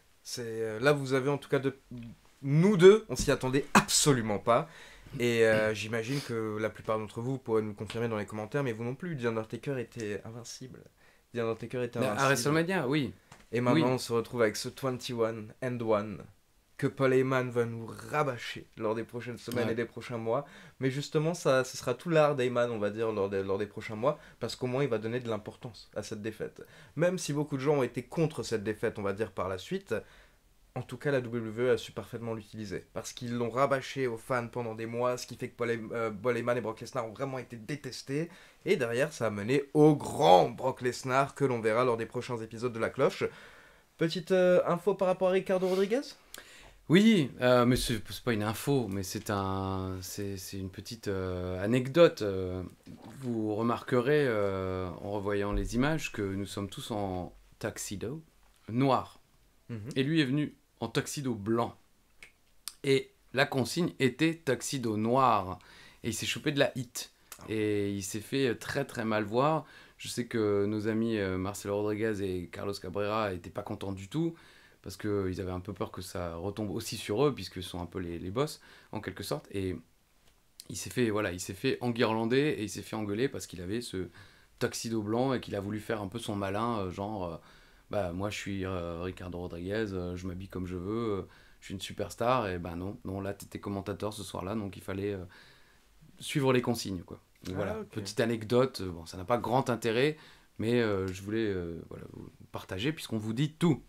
Non mais c'est intéressant, il faut suivre les consignes à la lettre, à WrestleMania. Oui, à WrestleMania, il n'y a que le Gronk qui peut s'en sortir, c'est lui qui est venu en short, non Il n'y a que lui qui peut venir en short à WrestleMania, parce que pour le WrestleMania suivant, j'en ai un autre qui est venu en short, je le balancerai aussi, mais il va falloir attendre. On enchaîne avec le match qui a eu la pire position d'un match à WrestleMania de tous les temps. Ah ouais, non, là, oui. Parce que là... Je sais plus par contre à quel moment il y a eu pendant le show, ce segment dans les vestiaires. Bon, en tout cas, voilà, on l'a pas précisé puisqu'on n'a pas de report minute par minute, mais évidemment, pendant le show, a été diffusé ce segment qu'on a pu voir en direct dans les vestiaires, enfin en direct, oui, enregistré dans les vestiaires en live devant nous. Et il y a un côté un peu Inception, quoi, de se dire, j'étais en train de regarder ce truc dans les vestiaires il y a quelques heures, et me voilà au bord du ring en train de le regarder sur le grand écran, et bon, c'est... Avec mon nouveau meilleur pote, Ricky Steamboat. Ricky Steamboat, ouais. Merci Ricky. Le 6e match de la carte principale, Ah oui, pardon. 6e, oui. Malheureusement pour elle, je veux dire, ces catcheuses sont placées après le match entre The Undertaker et Brock Lesnar. Et clairement, là, donc c'est un match pour que le public se... Cooling time. En gros, là, le public doit redescendre. Ah oui, là, il a fallu... Les gens ne vont pas vraiment faire attention à ce qui se passe dans le ring. Bien entendu, ce n'est pas contre les catcheuses, hein, car il y a beaucoup de talent dans ce ring. C'était le Vicky Guerrero Invitational Match pour le titre WWE Divas à l'époque. Ça m'a fait tout bizarre de revoir cette ceinture là ces dernières semaines quand les shows étaient diffusés sur l'équipe. Cette ceinture Butterfly à l'époque. AJ Lee, qui est la championne, qui défend contre Aksana, Alicia Fox, Brie Bella, Cameron, Emma, Eva Marie, Leila, Naomi, Natalia, Nikki Bella, Rosa Mendes, Summer Rae et Tamina Snuka qui était déjà là. Mais AJ Lee qui réussit à conserver son titre. Un souvenir particulier oui. Sur place. Est-ce que toi, veux dire, comment ça s'est passé? Est-ce que tu as pu tout de suite te replonger dans le show? Je pense qu'il y a du clip. Oui. Qui permet quand même un petit peu de redescendre. Et puis oui, je me replonge assez rapidement puisque le match s'appelle le Vicky Guerrero Invitational Match. Et que Vicky arrive au bord du ring et que en passant à côté de notre table, elle me fait hi. Enfin, elle me fait à moi. Parce que voilà, on avait eu cette interview assez cool. Cette relation assez longue. Relation amicale. Mais j'avais eu la chance, je l'avais déjà évoqué, je crois, dans la cloche, de l'interviewer en solo à Paris un soir où Philippe Chiron n'était pas là. Et elle avait dit que c'était la plus belle interview qu'elle avait eue de sa vie. Et c'est vrai qu'on s'était bien amusé, j'avais fait péter les fleurs, le petit jus d'orange dans une coupette de champagne, j'avais tenté le bisou. Là, cette fois, malheureusement, il n'y avait pas eu de oui, comme avec Candice Michel et le drame. Donc...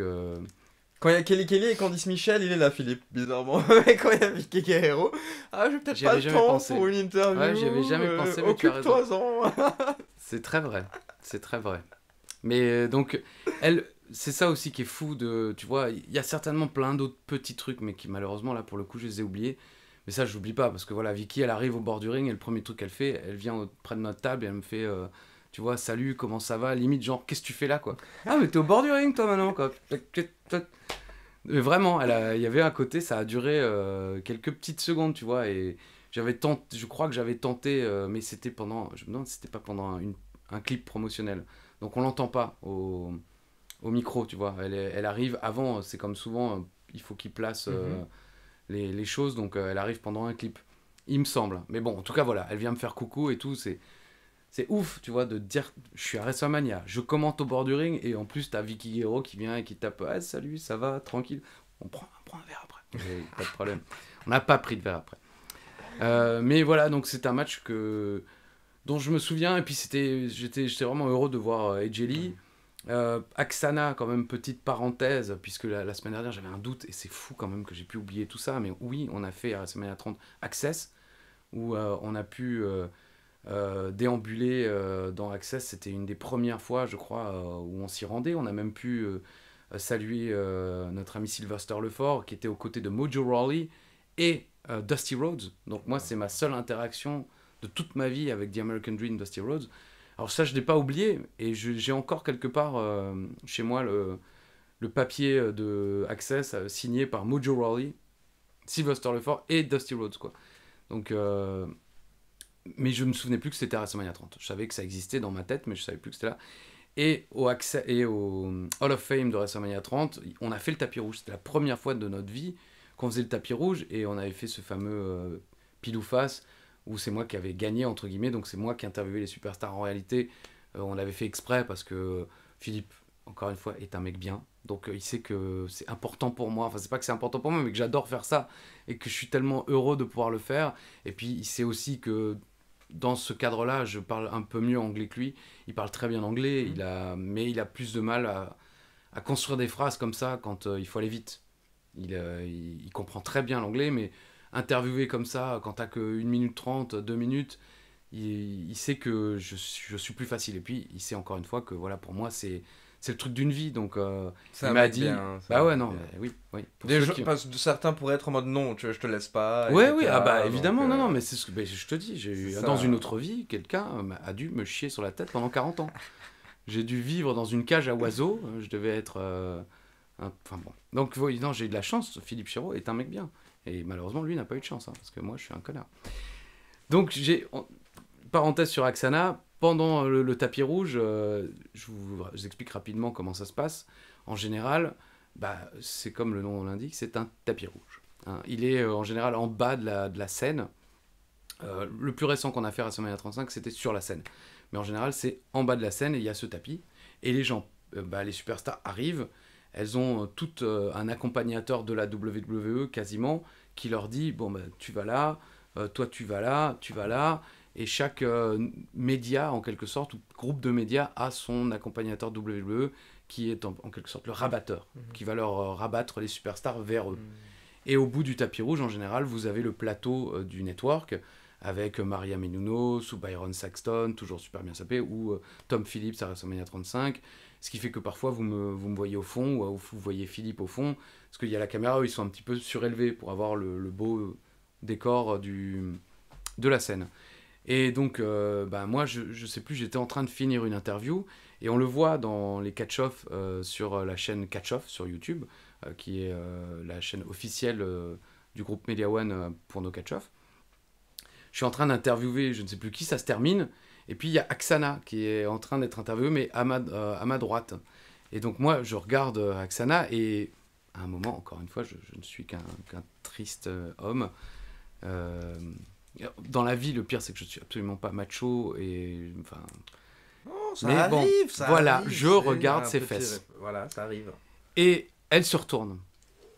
Et je lève mon regard, et nos regards se croisent. Et donc, elle a capté que je regardais ses fesses. Et dans ce cadre-là, bon, j'ai rarement eu du courage, hein, mais je sais pas, ce jour-là, voilà, je la regarde et je fais « Hi ». Tu vois, genre, c'est normal, je regardais tes fesses, je suis un connard, et elle me fait « Hi ».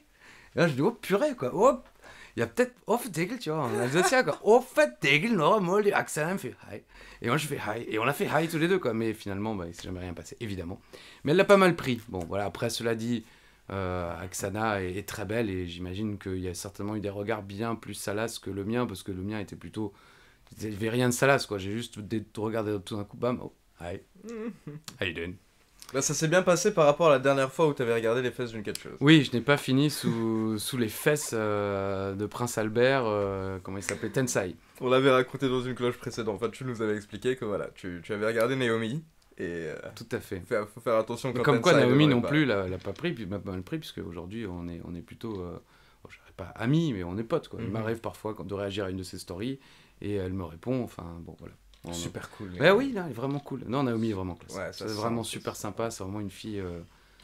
Voilà, quand elle était venue à Paris, elle avait emmené sa maman. Non. Tu vois, là, quand même, parce que sa maman était jamais venue à Paris, donc elle a dit, ah, j'emmène ma maman. Ok, bah vas-y, très bien. C'est là qu'on voit aussi les gens bien, les gens qui pensent à leurs parents. C'est là qu'on voit que je ne suis pas un gens bien. Je suis un jambon, n'est-ce pas, maman? Et un dislike de plus, purée. Bon, voilà, Ejeli gagne. Non, et puis c'est sympa de voir Ejeli. On l'a déjà dit, mais voilà, ça fait partie des femmes, malheureusement, aujourd'hui. La WWE n'en parle plus trop, mais s'il n'y avait pas eu Ejeli, pas sûr que derrière, il y aurait eu les Charlotte Flair, les Becky Lynch, voire même les Paige. Non, totalement. C'était une trendsetteuse, un peu une avant-gardiste à ce moment-là, AJ Lee. Belle victoire pour elle à WrestleMania. Voilà, elle est placée entre les deux main events de la soirée. Mais ça, c'est une vieille. C'est ça, oui. Est-ce que c'est pas la dernière fois? Est-ce que c'est pas. Ça se fait plus en tout cas ces dernières années. C'était une tradition à WrestleMania. Maintenant, on enchaîne habituellement les gros matchs. À la fin, on n'hésite pas à mettre les main events les uns derrière les autres. Mais à l'époque, on mettait ce match pour se calmer. Oui, puis c'est souvent des matchs féminins. Ouais. Enfin, là, pour avoir commenté des derniers WrestleMania, oui, tu avais toujours le Bunny Playboy match, le Pillow Fight match, enfin, tu avais ces matchs-là. Oui, on est également. C'est très dur à regarder avec le recul, finalement. Enfin, je me dis, c'est fou.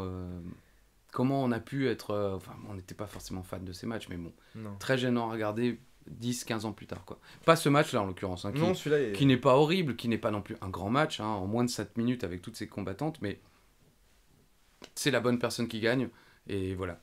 On peut voir en tout cas que voilà, c'est il y a 6 ans et il y a quand même une belle évolution. On parle parfois de la révolution féminine, certains peuvent penser que c'est forcé ou je ne sais quoi, mais de voir l'évolution entre cette époque 2014 et 2020, où là on a un match féminin sur la carte, alors que maintenant à WrestleMania, ces 2 dernières années on en avait plus que un déjà. Non, il y a déjà 2 titres féminins, plus le titre par équipe. Par équipe, c'est ça. Et puis surtout, en fait, moi quand je vois des Charlotte Flair aujourd'hui, des Becky Lynch, etc., je me dis que c'est magnifique de voir des catcheuses qui aujourd'hui peuvent limite avoir la crédibilité d'un catcheur en coulisses et pas être regardé, on va dire, de haut. Oui. Alors qu'à l'époque, voilà, il y avait les catcheurs et il y avait les catcheuses. Aujourd'hui, les grandes stars féminines... Après, je suis pas sûr que ça ait toujours été le cas, tu vois. Je pense, par exemple, à ma génération, Sensational Sherry, elle, à mon avis, elle devait regarder les gars dans les yeux et elle avait pas peur. Enfin, je veux dire, elle avait une carrière et quand tu vois comment... Parce qu'elle est souvent oubliée, j'aime bien la citer parce qu'on l'oublie souvent, mais elle a quand même été placée toujours avec des superstars importantes et elle a eu une carrière où elle a toujours été dans des angles importants ou avec des mecs importants. Mais c'est vrai que pendant une longue période, il y a eu une phase où ça venait certainement du fait que ce n'était pour la grande majorité d'entre elles pas des femmes du business. Ouais. Tu vois, c'était des femmes qui étaient venues parce qu'elles n'avaient pas pu faire modèle ou star de télé-réalité ou jouer dans des soap-opéras. Donc elles étaient arrivées au catch, on les avait entraînées, mais elles ne savaient pas trop ce qu'elles faisaient et donc forcément elles n'avaient pas de quoi... elles n'avaient pas d'argument. Du coup, c'était un peu, vos segments sont moins importants et vous faites moins d'argent. Mais j'ai quand même souvenir de Sable, par exemple. Oui, justement, j'avais des têtes comme ça, des exemples. Qui se exemples. Très au sérieux, ou même Major Guns à la WCW. Certaines sont ressorties je en me souviens d'interviews où elle disait, mais moi, mes segments, ils font plus que les segments des mecs. Donc pourquoi pourquoi je n'ai... C'était après, et elle expliquait, moi j'arrivais dans les vestiaires sûr de moi, parce que quand j'arrivais devant la caméra, l'audience montait, donc je pouvais aller faire ma star auprès des officiels et tout ça, donc mais voilà, après ça va changer. Sable était véridiquement à la titulaire l'une des personnages qui rapportait le plus d'argent apparemment à la fédération, notamment une fois elle était passée dans Playboy, etc. Évidemment, sa carrière avait explosé littéralement à ce moment-là. Puis bien entendu, on peut également mentionner Chyna. Chyna qui était la grande star féminine également fin des années 90 et qui a révolutionné à ce moment-là un petit peu la division féminine, allant jusqu'à remporter le titre intercontinental, bien entendu. C'est vrai. Et qui faisait des passages en dehors. Enfin, moi j'étais fan de la série, par exemple, Troisième planète après le soleil, où Chyna a un rôle récurrent pendant quelques épisodes. Okay. Et ça fait partie effectivement des rares femmes qui vont avoir ces rôles, parce que des hommes, je me souviens King Kong Bundy par exemple était dans Marie et 2 enfants, parce qu'il y a Al Bundy, donc ils ont joué là-dessus sur le même nom. Vader aussi était dans d'autres séries. Bon, évidemment, il y a eu les passages avec les slips rouges, Alerte à Malibu, hein, il y a des catcheurs dans Alerte à Malibu, bien sûr, mais bon, voilà.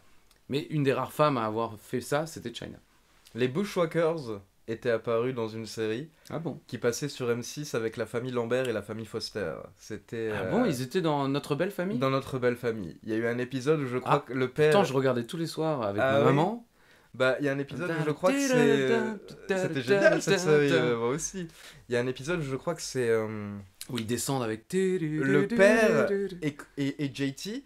Mais maintenant, j'hésite et je me demande si c'est pas Steve Urkel et les Winslow. C'était dans une de ces 2 séries. Dans une de ces 2 séries, il y a le père et un des fils qui va affronter les Bushwhackers dans un show, dans un bar.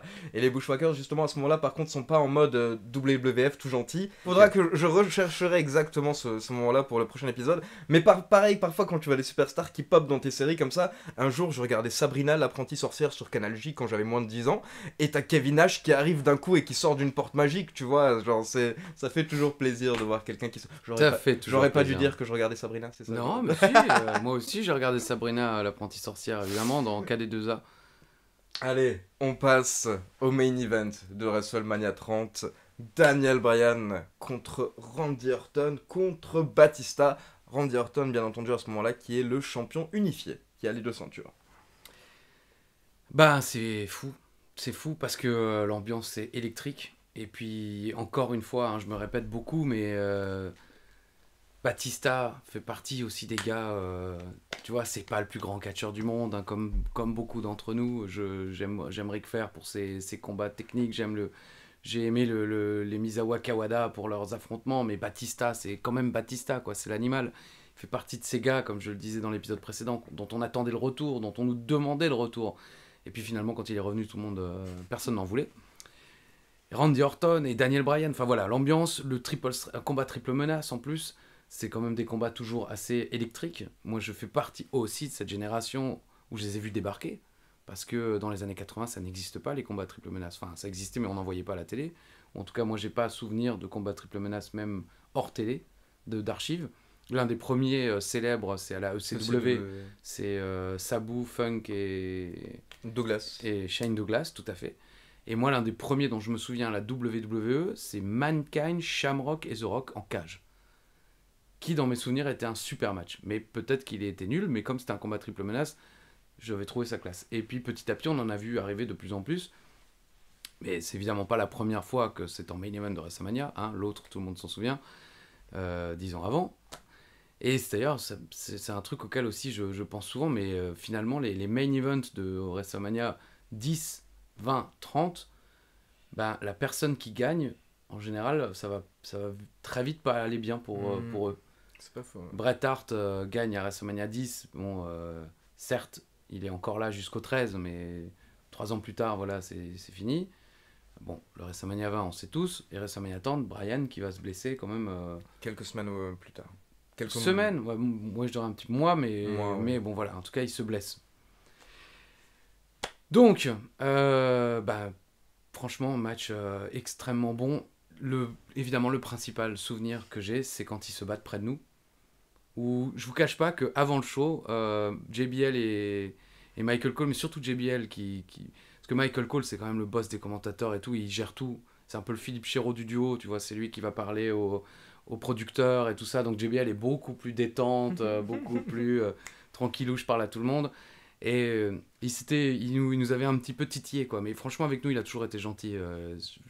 Ça a toujours été un mec vraiment adorable. Et dans les shows suivants, ça se vérifiera. Comme dit, il vient nous taper la discute quand il a absolument pas besoin de nous taper la discute. Quand nous, on est toujours, tu vois, essayer d'être discret dans la Gorilla Position. Et là, dans la Gorilla Position, il nous avait vanné. Il nous a dit, ouais, vous savez que les nouveaux, quelqu'un va passer à travers votre table ce soir. Et c'est vrai que sur Internet aussi, on voyait tous les hashtags PPV AB1 ou même les étrangers. Oh purée, il y a une table de français qui va y passer. Voilà, ouais. Et donc, les Espagnols aussi nous avaient dit, ouais, vous allez voir, votre table, elle va exploser, c'est comme ça.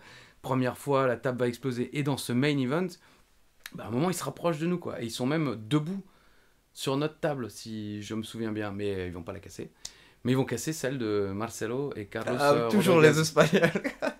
Et ce soir-là, Orton enlève un écran. Et Marcelo Rodriguez, je sais pas ce qui lui prend, il remet l'écran. Et vous le voyez dans le show, Orton s'ouvre le dos. Ah oui. En tombant sur cet écran. Et à partir de ce moment-là, bon évidemment je peux pas le vérifier parce que j'ai pas entendu commenter, mais je me retourne souvent pendant le show parce que voilà. D'ailleurs je crois que c'est dans ce match-là, mais que Ricardo Rodriguez dit non, pétez pas notre table, pétez celle des Français. Foiré de Marcelo Rodriguez. Pas Marcelo, pardon, Ricardo Rodriguez évidemment. Marcelo, qui est aussi un saligo, mais c'est pas le même niveau. Il voulait me voler ma doudou. Mais donc, et il s'en veut, quoi. Et je sais qu'après le show, il était vraiment extrêmement choqué. Il disait, purée, qu'est-ce que j'ai fait? Parce qu'il se sentait coupable de cette blessure sur Randy Orton. Et il avait vraiment peur que ce soit grave et que, peut-être certainement aussi qu'il puisse se faire virer à cause de ça ou quelque chose. Bon, heureusement, il ne lui est rien arrivé. Et je pense que c'était un réflexe, en fait. Le truc a bougé ou quelqu'un, c'est pas qu'il l'a enlevé et lui il l'a replacé bam là où il fallait pas, mais je crois qu'Orton l'a truc et Marcelo comme un réflexe a replacé, je sais pas, et Orton tombe dessus et s'ouvre le dos, quoi. Mais en tout cas c'est ouf, ça c'est vraiment aussi un souvenir impérissable, c'est ce que dégagent ces trois gars et surtout Batista parce que ils explosent Daniel Bryan c'est un Batista bombe RKO retourné, enfin Batista bombe et Orton qui se met sur un RKO, mais c'est un brise-nuque. Mais voilà, la puissance dégagée par ces gars, quoi. Tu vois, j'avais déjà eu des catcheurs près de moi, il y en a qui me sont tombés dessus, mais là, l'intensité physique de Batista, d'Orton, qui sont en train d'éclater Daniel Bryan à quelques mètres de toi, enfin, tu sens vraiment toute la testostérone, vraiment une puissance, quoi. Et le côté physique, dans le sens loi de la physique, tu vois, le côté deux corps qui s'entrechoquent et une onde de choc qui dépasse leur corps, la table qui explose. Et vraiment, c'est quelque chose de très impressionnant, quoi. Il faut un minimum quand même de... Qu'est-ce qui se passe? Non, rien, tout va bien. Il me fait peur. Hein. Il y a des corbeaux, je vais mourir. Bon. Non, je sais pas trop. Il faut être, à mon avis, dans un autre monde comme moi je l'étais, pour, quand c'est la première fois que ça arrive, pouvoir continuer à commenter, entre guillemets, de manière normale. Parce que c'est quand même impressionnant. Il y a un côté accident, tu vois. Tu te dis, putain, il y a quelque chose qui se passe. Il y a un mur qui vient de s'écrouler, il y a une caisse qui vient de rentrer dans un poteau. Enfin, voilà, ça, c'est resté gravé, quoi. Et ensuite, le match est ce qu'il est. Moi, je trouve bien. Et puis, c'est bien raconté. Bryan qui va être évacué, qui finit par revenir et qui va faire abandonner Batista. Et l'explosion de joie dans ce stade et personne qui s'en va. J'ai connu des WrestleMania après où les gens s'en vont, les gens s'en vont. Là, non, tout le monde reste là et c'est des yes, yes, yes, toutes les confettis qui tombent et le stade entier qui gueule yes. Et voilà, c'est un main event de ouf. Et puis le match se termine et tu finis le show et puis tu te dis voilà, le main event est passé. Putain, c'était WrestleMania 30, quoi. Et dans ta tête, je pense comme beaucoup qui l'ont vécu, c'était l'un des plus grands de tous les temps, Ouais. pour différentes raisons. Après, il y en a eu évidemment chacun a ses préférés déjà, et puis il y en a qui peuvent être considérés comme meilleurs. Pour moi, le WrestleMania 17 restera toujours un peu gravé parce que c'est ma génération, parce qu'il y a beaucoup de choses qui font que. Mais WrestleMania 30 est à ce niveau-là. Mais aussi parce que j'étais au bord du ring, parce que je l'ai vécu, quoi. Une folie totale, et donc, comme le show a démarré, j'imagine qu'à la fin, tu as le directeur qui vous dit ça se termine en 10, vous allez couper. Oui, tout à fait. Bah oui. Bah, ça arrive plusieurs fois dans le show. Hein. Dès qu'il va y avoir un clip, il te dit clip in 5, enfin pas clip, mais voilà. Parce que sur ton déroulé, tu as, après ce match-là, il va y avoir le clip de présentation ou le clip de pub pour je sais pas quel truc téléphonique, ou enfin voilà. Et à la fin du show, effectivement, end in 30 seconds, 20, 10, 9. Et puis à la fin, thank you very much, good job guys. Et Cassez-vous, allez, c'est pas... voilà, barrez-vous. Le show se termine, tu enlèves ton casque, tu regardes Philippe. Non, je voulais pas me gâcher la soirée tout de suite. Non, je regarde le stade. Je regarde. Parce que le show se termine, ça coupe, mais Daniel Bryan est encore dans le ring en train de fêter. Et il est avec sa nièce et sa sœur qu'il avait fait monter dans le ring. Et il y a les confettis, et puis il y a encore ce public. Yes, yes, yes, les gens ne s'arrêtent plus, quoi. Et donc on reste assis. Et je crois que j'ai pris des photos avec mon téléphone. Bon, je les ai pas forcément encore, mais voilà, de Daniel Bryan qui continue à fêter, et de la liesse. Et puis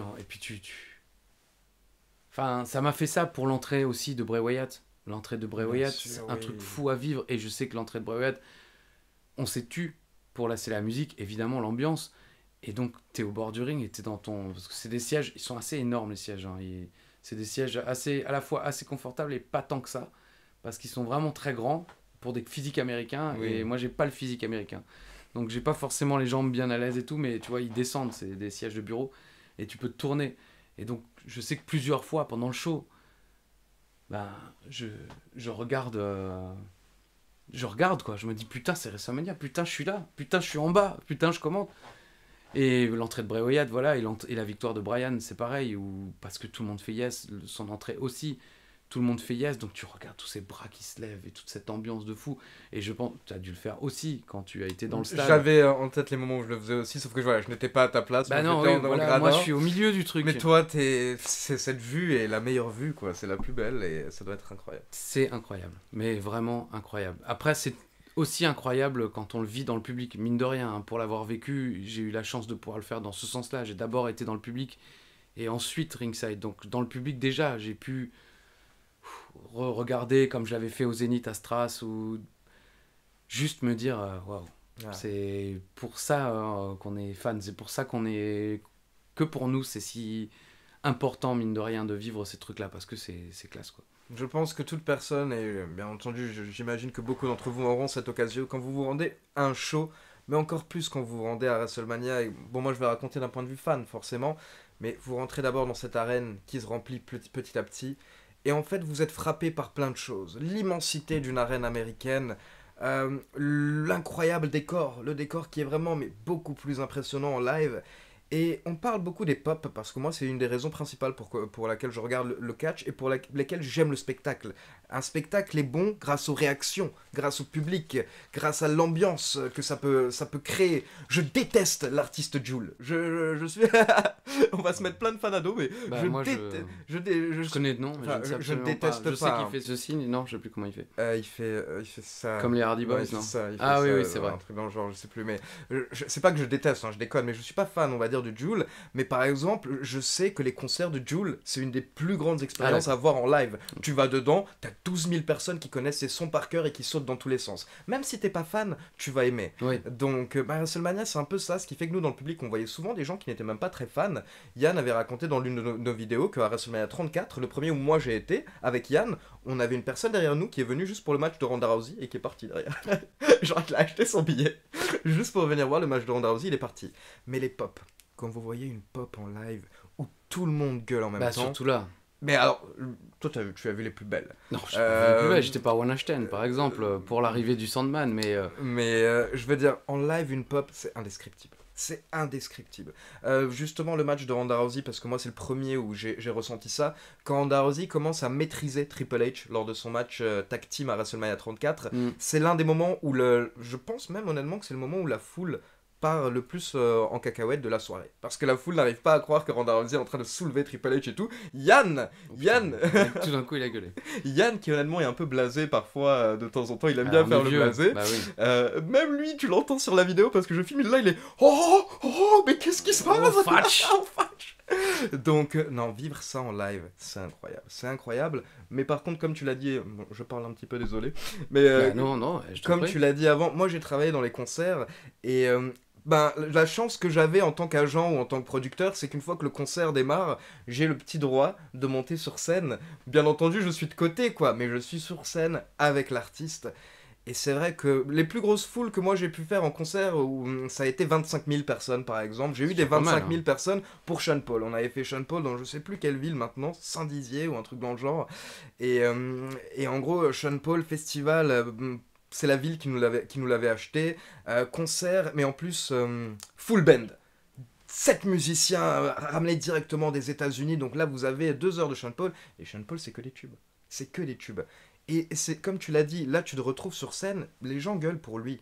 Mais rien que le fait d'être juste à côté, tu sens toute cette énergie. Bah oui. Et tu te dis que, mais si toi tu sens ça et que tu trouves ça fou, mais quand tu es la personne oui, pour oui, qui bah tout oui. ça est fait, et c'est pareil pour les catcheurs dans le ring, à ce moment-là tu te sens un peu comme un dieu. T'es fort comme un dieu quand tu as toutes ces personnes qui gueulent pour toi, parce que c'est toi qui diriges. Et c'est ce qui rend les derniers mois très, entre guillemets, beaux pour les superstars, qu'elles se donnent autant à fond sans public. Parce que j'imagine qu'évidemment, on sent beaucoup moins un coup de chaise dans le dos, une chute sur le ring, quand t'as 70 000 personnes qui vibrent. Mais quand t'as personne qui vibre, tu dois tout de même le sentir passer, mais tu dois faire style non. Donc bon, c'est là qu'on voit quand même que nos superstars, bravo à elles. Bravo à elles, c'est clair, franchement, mais vivement le retour du public, bien entendu. Ah oui, bah oui. Une fois que la situation sera calmée. Est-ce que tu veux nous raconter un petit peu, peut-être, comment ton retour en backstage? On peut, oui. Alors, pour la suite, on verra peut-être la semaine prochaine, parce que bon, ça commence déjà à faire long. Mais oui, donc là, le show s'arrête. Effectivement, on pose nos casques. Et Tom Carlucci, je crois, nous emmène backstage. Enfin, on rentre à la Gorilla Position avec... Carlos Cabrera, Marcelo Rodriguez, Ricardo Rodriguez et Tom Carlucci, que j'évoquais la semaine dernière, qui est le patron des commentateurs internationaux à la WWE, et ce depuis de longues années déjà. Et là, c'est pareil, tu vois, t'arrives... J'ai connu ce genre de choses à la ICWA, toute proportion gardée, évidemment, mais ça reste du catch. Et tu rentres de l'autre côté du rideau, tu vois, le public continue à festoyer, mais encore un petit peu, mais toi, voilà, tu rentres de l'autre côté du rideau et ça arrête un peu le show. Et là, tu arrives dans cette gorilla position où tu as tous les producteurs. Je crois que Monsieur McMahon n'était plus là, puisque l'Undertaker avait été évacué à l'hôpital et qu'il était allé avec lui. Mais t'as Triple H, et Triple H qui, je crois, tombe dans les bras de Daniel Bryan. Ils sont en train de filmer pour le network. Tu as une sorte d'euphorie, parce que forcément, le show s'est tellement bien passé, à part pour le côté Undertaker qui a eu cette commotion cérébrale et qu'il a été emmené à l'hôpital, mais là, ce main event est tellement explosif et le public a tellement bien réagi que y a cette euphorie, tout le monde est heureux, tout le monde est... je pense que c'est pareil à la sortie d'un concert où ça s'est bien passé, tout le monde... Il y a toute cette pression qui retombe tout d'un coup, et donc il y a un peu de joie folle, d'euphorie, et là c'est pareil, et t'es au milieu de ce truc, tu vois, et pendant un instant, c'est tout petit la Gorilla Position, donc on bouge pas, on est là avec Philippe, et puis on regarde, enfin moi surtout, Philippe aussi évidemment, mais moi je suis comme un gosse en train de regarder un film, sauf que je suis dedans, et je vois Triple H qui félicite Daniel Bryan, ils prennent leurs photos, je pense, pour les souvenirs, les réseaux sociaux, filmés par une caméra du network. T'as Stephanie McMahon qui est pas loin, qui le félicite. T'as Orton et Batista qui sont en train de discuter, contents de leur fait, tu vois. Et puis à un moment, Tom Carlucci nous dit bon on va y aller, quoi, parce que c'est comme dit, c'est tout petit, donc 2 personnes, ça prend mine de rien de la place, surtout Chéro. Donc on sort de la Gorilla Position pour retourner dans les backstage. Et là, on ouvre le rideau de la Gorilla Position. Est-ce que je fais comme la semaine dernière? Et la suite? Allez, ouais. La suite la semaine prochaine. La suite est pas mal, hein. Franchement, la suite est pas mal. La suite est pas mal. Non, vraiment. Hein, je vous jure, la suite est plutôt étonnante. Donc, on ouvrira ce rideau la semaine prochaine. Parfait. Je vais le faire toutes les semaines. Rien à foutre, je trouverai toujours un rideau à chaque fois. Toujours un rideau à ouvrir. Il y a toujours un rideau qui... Quelques petites questions par rapport à l'épisode de la semaine prochaine. Et le fameux J'avais quand même ramené ma... J'ai essayé de les garder. Il m'en manque un de ceux où j'étais. Mais voilà, celui-là, WrestleMania 30. Je voulais quand même me le ramener. Oui, question? Est-ce que tu étais à Raw le lendemain? Non. Non? Non. D'accord. Comment ça se fait? Vous étiez pas invité? Si, mais... Ah d'accord, ce sont les fameux mystères. La suite de la nuit fera que le lendemain, je n'étais pas frais. Très bien, écoutez, on se retrouve la semaine prochaine encore une fois pour découvrir ce qu'il y a derrière. J'ai l'impression de présenter le Big Deal depuis 2 semaines. Non, c'est pas... Ouais, le Big Deal ou alors l'émission de Bataille et Fontaine, tu sais. Est-ce que vous acceptez de... Dites-nous si vous acceptez que j'ouvre ce rideau. C'est l'histoire dont vous êtes le héros. On se retrouve la semaine prochaine pour l'épisode numéro 22, post-WrestleMania 30 cette fois-ci. Oui.